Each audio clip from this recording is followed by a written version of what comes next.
प्रभु श्री राम के रामलला के प्राण प्रतिष्ठा की तैयारी चल रही है। दूसरी तरफ उत्तर प्रदेश को भारत की शराब की राजधानी बनाने की भी तैयारी चल रही है। अभी यूपी की एक्साइज पॉलिसी आई है। अब इस एक्साइज पॉलिसी में ये बताया गया है कि शराब की बिक्री रेलवे स्टेशन पे, मेट्रो स्टेशन पे, बस स्टेशन पे, बस स्टैंड पे शराब की बिक्री होगी। यानी पहले भी कई तरह की अपराध की घटनाएं आप ट्रेन में चलते हुए सुना होगा आपने, बस स्टैंड पे सुना होगा आपने। अगर वहाँ पे खुलेआम शराब की बिक्री होगी तो फिर अपराध किस तरह का होगा इसका अंदाज़ा आप लगा सकते हैं। इतना ही नहीं, उस एक्साइज पॉलिसी में ये बताया जा रहा है कि अब शराब ग्लास में, टेट्रा पैक में, आज तक जूस टेट्रा पैक में बिकता था, अब शराब टेट्रा पैक में बेचा जाएगा।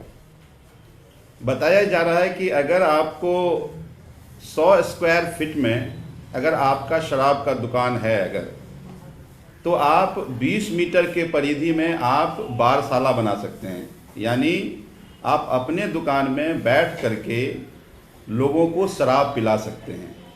अब देखिए, वैसे भी जहाँ कहीं भी शराब की दुकान हो वहाँ पर लोग शराब पीकर बदमाशियाँ करते हैं। तो इसका मतलब है कि जहाँ जहाँ शराब की दुकान होगा, अगर वहाँ आप बगल में बैठा कर पिलाने लगेंगे तो फिर अपराध किस तरह का हो सकता है और किस किस तरह के क्राइम हो, अंदाज़ा आप नहीं लगा सकते। हद तो तब हो गई जब इस पॉलिसी में ये कहा जा रहा है कि आप अपने घर को बारसाला बना सकते हैं।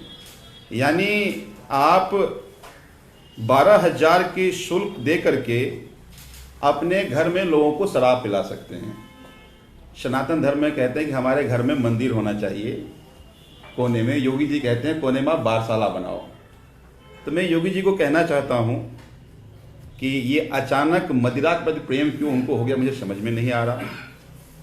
और उस मदिरा के प्रेम में आप पूरे उत्तर प्रदेश को शराब की नगरी आप बनाने जा रहे हैं।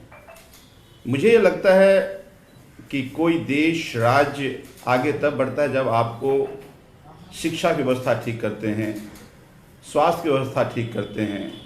आज हम दिल्ली में हर एक कॉलोनी में मोहल्ला क्लिनिक बना रहे हैं, स्कूल ठीक कर रहे हैं। दूसरी तरफ योगी जी कह रहे हैं कि नहीं, हर चौक चौराहे पर मदिरालय होगा और उस मदिरालय में आपको टेट्रा पैक मिलेगा, आपको ग्लास मिलेगा, आपको बैठ के बारसाला का इंतज़ाम किया जाएगा। तो मैं इतना ही कहना चाहता हूं योगी जी से कि आप, उत्तर प्रदेश की जनता ने जब आपको वोट दिया था तो ये सोचकर वोट दिया था कि उत्तर प्रदेश के बच्चों को अच्छी शिक्षा मिलेगी, अच्छे स्वास्थ्य की सुविधा मिलेगी, नौजवानों को रोजगार मिलेगा। उसके बदले आप हर नौजवान को आप टेट्रा पैक्स दे रहे हैं, हर नौजवान को आप ग्लास दे रहे हैं। तो इससे मुझे लगता है कि उत्तर प्रदेश ये शराबों का शहर के रूप में ना जाना जाए। ये जिम्मेदारी उत्तर प्रदेश के मुख्यमंत्री माननीय योगी जी की है। मैं इतना ही निवेदन करना चाहता हूँ कि दिल्ली में आम आदमी पार्टी की सरकार है और दिल्ली में जिस तरह से हर जगह शिक्षा और स्वास्थ्य में काम कर रहे हैं, अगर इस तरह से आप शराब की दुकान के बजाय, ये बारसाला के बजाय, अगर आप ये मेट्रो स्टेशन, आपके रेलवे स्टेशन पे शराब की दुकान खोलने के समय अगर मोहल्ला क्लिनिक खोल देंगे तो लोगों को ठीक से इलाज हो पाएगा। तो ये अपने आप में दर्शाता है कि किस तरह से भारतीय जनता पार्टी की सरकार की कथनी और करनी में फ़र्क है, ये सबके सामने।